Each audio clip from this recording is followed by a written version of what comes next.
Robert F. Kennedy's been chosen to be involved in the Trump administration. Not exactly sure how. I think they said he's going to be like the Secretary of Health and Human Service. I don't even know, but we'll see what happens. So I want to talk about him. There's been an update to this story with RFK Jr. Apparently, his lawyer sent a request to the FDA to revoke its approval of the polio vaccine. This is before Kennedy was in office. President-elect Donald Trump has praised the polio vaccine as the greatest thing, but a lawyer affiliated with Trump's pick to lead the country's top health agency has petitioned the U.S. Food and Drug Administration to revoke approval of the vaccine used in the U.S. The polio vaccine is one of the best things to ever happen to the world. Seriously. Polio was a horrific, ugly, disturbing virus that killed too many people. My science teacher in school had polio when he was little, and his leg was like this big. It was tiny. As a result, atrophied muscle, he had to walk with a cane. Lucky he could walk at all. As a matter of fact, Mitch McConnell had polio. Senate Republican leader Mitch McConnell on Friday blasted suspicious disinformation that threatens the advance of life-saving medical progress after the New York Times reported that a lawyer linked to Robert F. Kennedy has petitioned the government to revoke its approval of the polio vaccine. McConnell, a polio survivor, warned that efforts to undermine the public confidence in proven cures are not just uninformed, they're dangerous. This dude gets worse and worse as time goes on, honestly. And we need to talk about bioweapons. I know a lot now about bioweapons because I've been doing a book on the past. Sorry, he's hard to understand, so I'll translate. He's saying, we need to talk about bioweapons. I know a lot about bioweapons because I'm writing a book about them. 2.5 years. The past 2.5 years, been writing a book on it.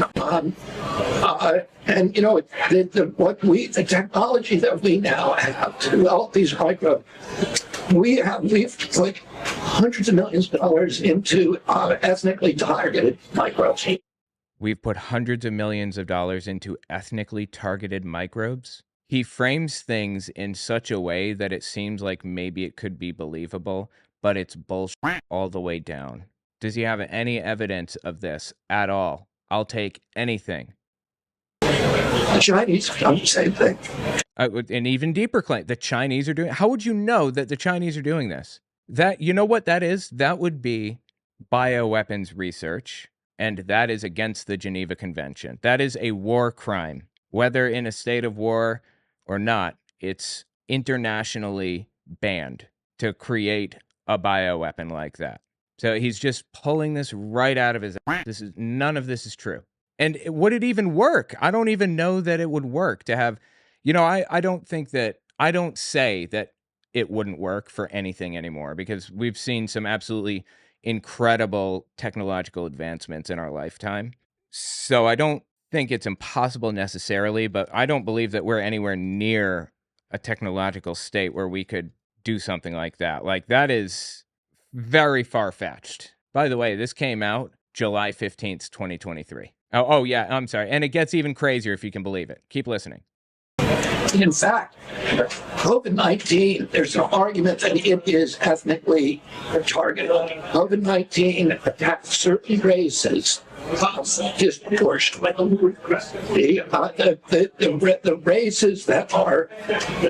Oh my God, dude. They're targeting COVID-19. I mean, he's saying that COVID was, that the coronavirus was manufactured in a lab. That's what he's saying right now. That it didn't exist before and people created it. There have been coronaviruses in bats for a long time. I mean, I think there was like a Minute Physics video maybe years ago, like years before the pandemic, that said we should be concerned about coronaviruses in bats. I mean, it's a virus that's been around for a long time, this type of virus. There's no reason to believe that COVID was manufactured right now. Again, if we get evidence that it was, I'll change my mind on it. But he's jumping the gun here. Before he had any reason to believe that at all, he started making the claim. Most immune to COVID-19 are because of the structure of the genetic structure of The people that are most immune to COVID-19 because of the genetic structure. Genetic differentials among different races of the receptors. A lot of big words there. Just say the race. The ACE2 receptor. COVID-19 is targeted to attack Caucasians and Black people. The people most immune are Ashkenazi Jews and Chinese. He believes COVID was manufactured by Jews to kill white people, a white genocide. I mean, this is Nazi right here, veiled in big words and fancy language. This is still Nazi. How can you possibly support somebody like this? I don't get it. I mean, most people didn't, so for what that's worth. Although my sister liked him at first. I don't think she looked into him deeply enough at first, but she did like him originally when he's running as a Democrat. Anyway, insane. But we don't know whether it was deliberately targeted that or not. But we don't know if it deliberately targeted. I mean, that's what you're insinuating here. And also, this disparity is non-existent. This did not happen. Black communities were more susceptible to this, not because they are racially targeted or whatever, but because they're disproportionately, the community has less generational wealth and less a lower income overall, and they're working lower wage jobs, fast food and things like that, and they can't just take time off. They don't go to an office 9 to 5, and they can't pull out a laptop and do their work from home a lot of the time in these communities. They had to go in and do their jobs, even through COVID. Essential workers, if you will. That's why the Black community suffered more disproportionately to everybody else during COVID. Nothing to do with ethnicity. Get a grip on reality. That or not, but there are papers out there that show the racial and ethnic differential, the impact to that.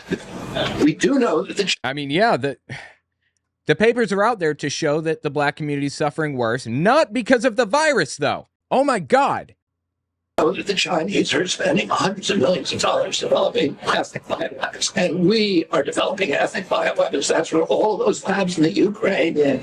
There were no labs in the Ukraine like that. He's just repeating QAnon propaganda. And in my opinion, QAnon is an arm of Russian disinformation. I'll get there. Just keep listening.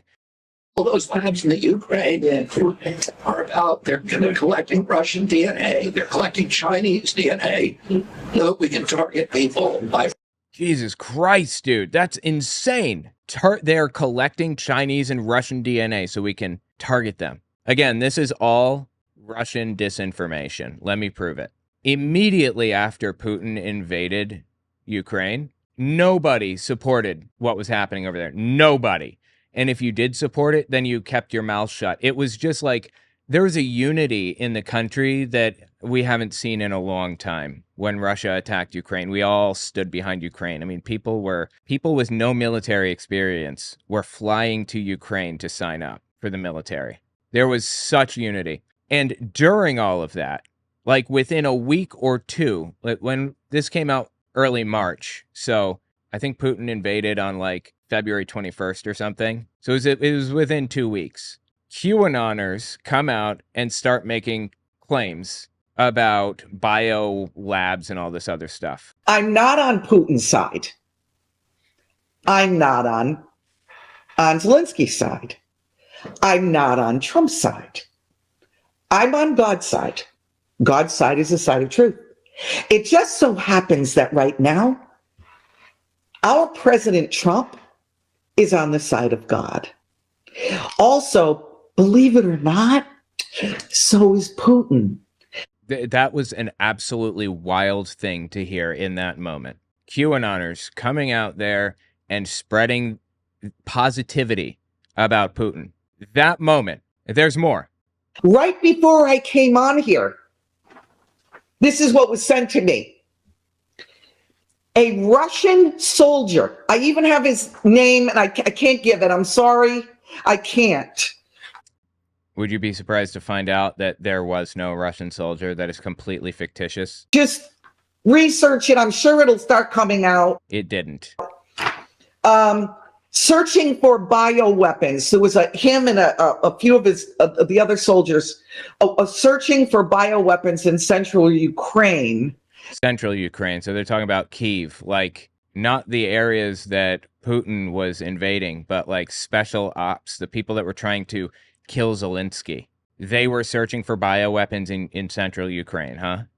Stumbled upon a child trafficking den.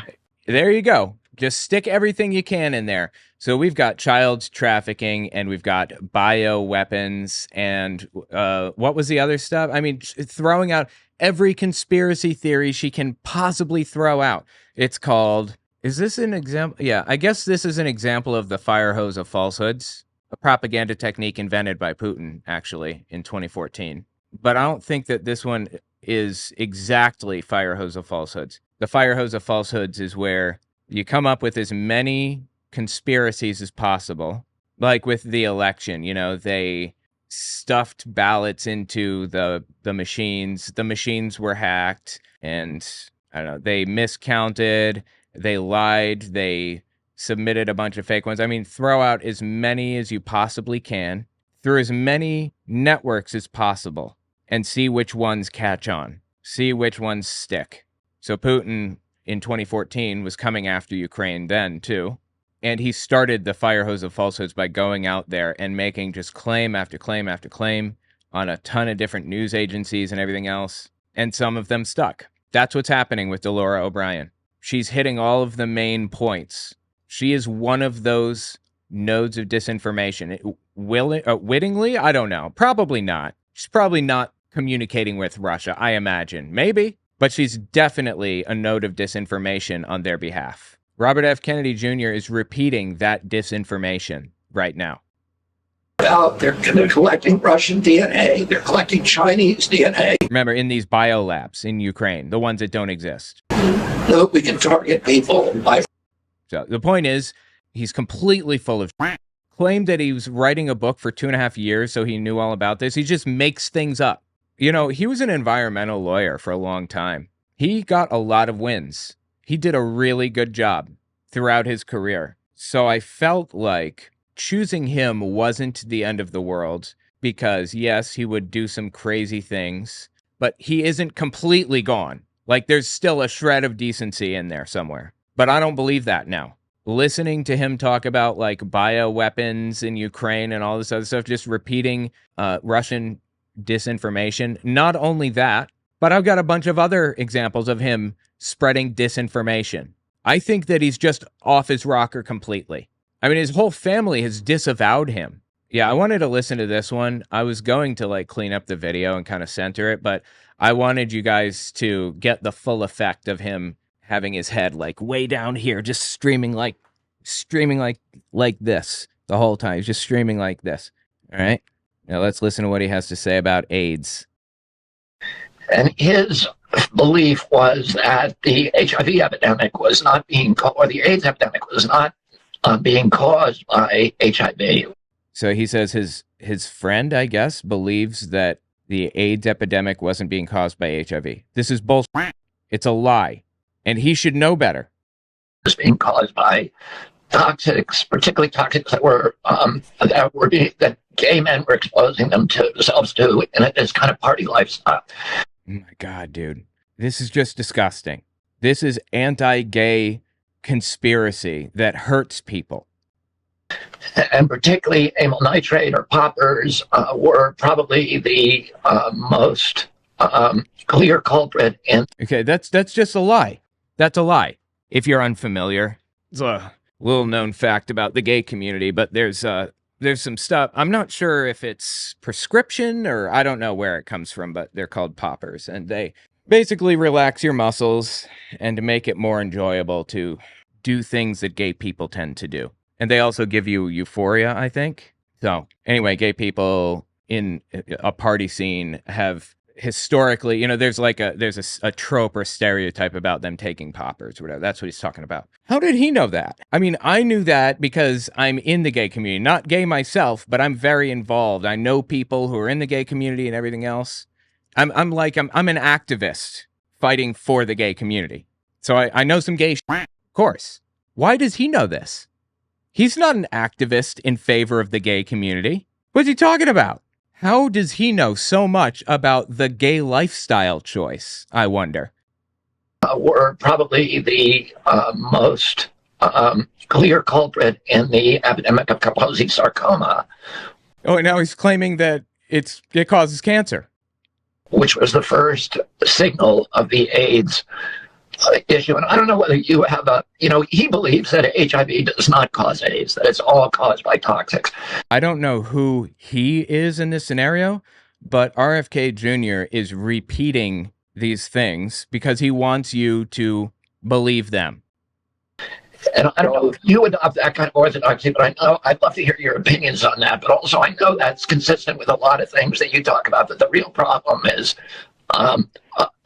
offensive insults in the environment that are empowering viruses to do damage to us.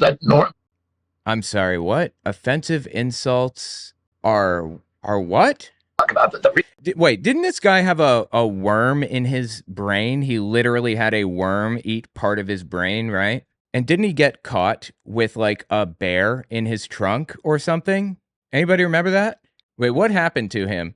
Yes, oh my God, yeah. So he admits to dumping a dead bear in Central Park, solving a decade-old mystery. A dead bear shows up in Central Park, and RFK Jr. admits, oh yeah, I dumped that bear there.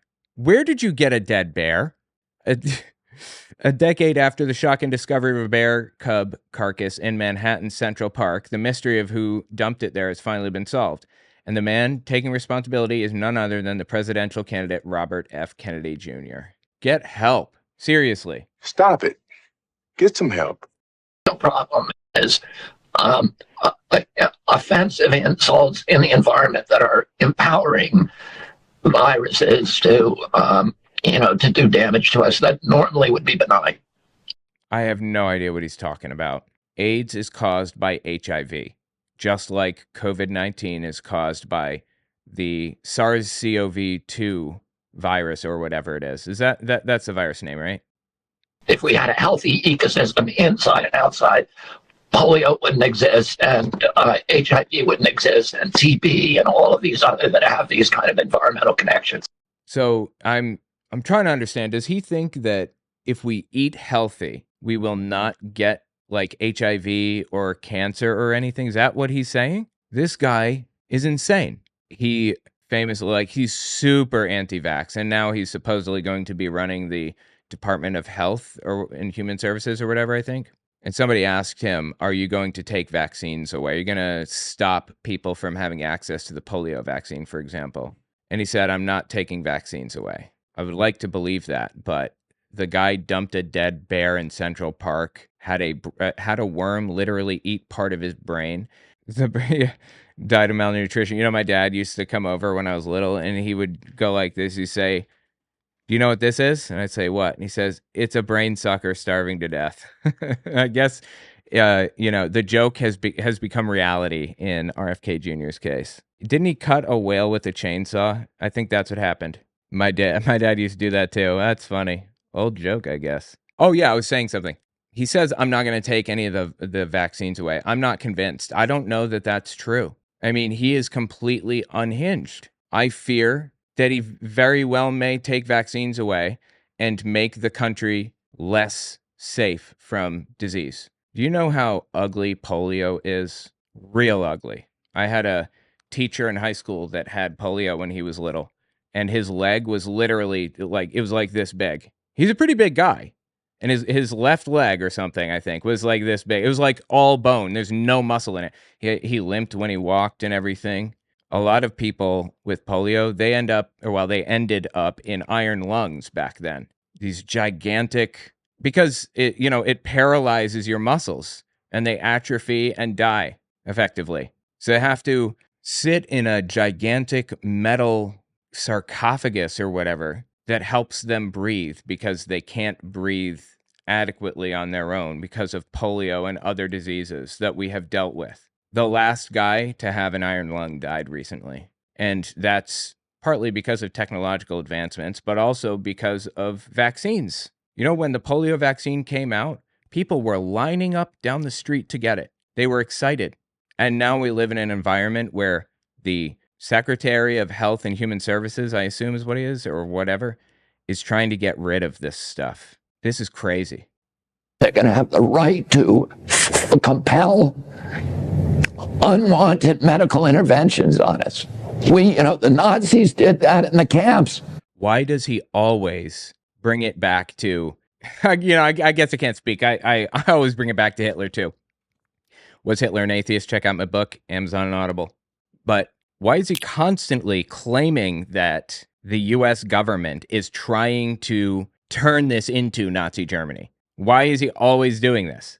What medical experiments do you think they're doing on us that they're compelling us to take part in right now? Whoever they is. The US government, I guess. At this point, normally I would describe some of the medical experiments that were going on in Germany, but they're too horrific to describe. I don't want to describe it because sometimes I'm like laying there watching TV at night and that pops in my head and I can't get it out. It's like really disturbing what the Nazis did, really disturbing. And he is literally right now complaining that masks were compulsory if you entered certain restaurants or businesses or whatever. He says that's like the experiments that Mengele performed on people. In World War II, they tested vaccines on gypsies and Jews. And the world was so horrified after the war, we signed the Nuremberg Charter. Yeah, so they tested vaccines. They tested all kinds of things on, inmates, Jews and Jehovah's Witnesses and stuff. But the vaccines that we have today, like for polio, the MMR vaccine or whatever, that stuff's been tested into the ground, researched upside down, backward, and forward. We know for a fact that it does way more good, like on a nearly immeasurable scale, way more good than bad. Are there even any vaccine deaths, actually? I don't think there are. Maybe a couple out of billions of vaccines total. Vaccines are so incredibly safe. And this poor fool is trying to make the country worse and claiming that vaccines just being available to people is like Germany, just being available. I'll lay this one down for you. Mengele, at one point, this one's pretty horrific, but not terrible. It's not one of his worst. He would take a gigantic needle and put it into the chest of a patient or whatever, a victim, and inject stuff right into their heart, like substances, just to see what happens, directly into their heart. Many died, some didn't, and it was just really ugly shit. That's not like wearing a mask. That's very different. I can't believe I have to say this. Wearing a mask is not like being injected with stuff like that, like right into your heart against your will, and maybe dying, maybe not. And we all pledge when we do that, we would never again impose unwanted medical interventions on human beings without informed consent. We have informed consent. What do you think is happening right now that people don't have informed consent on? And yet in 2 years, all of that conviction has suddenly disappeared. And people are walking around in masks where the science has not been explained to them. This is what I was talking about earlier. I thought he already got to this part, but I listened to this when prepping. He thinks that masks are one step toward Nazi Germany. Like, really? The horror that took place in that time and region cannot adequately be described. It is real ugly shit. And there is no comparison to masks. None. They are doing what they're told. They are orchestrating, these government agencies are orchestrating obedience. Okay, so his complaint is that people are following government instructions. They're doing what they're told. Are you just as upset that people are just following instructions when people are told to like exit through the fire door and leave if there's like a fire alarm or something else. Yeah, people obey instructions all the time. That doesn't mean it's bad. And you're not mandated to do this stuff. If you don't want to wear a mask, you didn't have to. I mean, you couldn't go into this store necessarily. You could order things if you wanted, but you didn't have to. Nobody was forced to wear a mask. Nobody was forced to get vaccinated during COVID. And today, nobody is forced to do any of these things. I guess there's an argument that babies are receiving this, but it's the parent's decision. They're making these choices for the kid. And the science is absolutely completely settled. I just don't understand how he got to this point, honestly. It is not democratic. It's not the product of democracy. It's the product of a pharmaceutical-driven biosecurity agenda. Wait, biosecurity agenda. What does that mean? There's always a conspiracy at the bottom of it, right? Yeah, Big Pharma sucks. They are leeching money off of everybody, obviously. But you can't just pull out Big Pharma and expect everybody to believe what you're saying because you said Big Pharma. Come on. Biosecurity agenda that will enslave the entire human race and plunge us into a dystopian nightmare. Because of masks. Where the apocalyptical forces of ignorance and greed will be running our lives and ruining our children.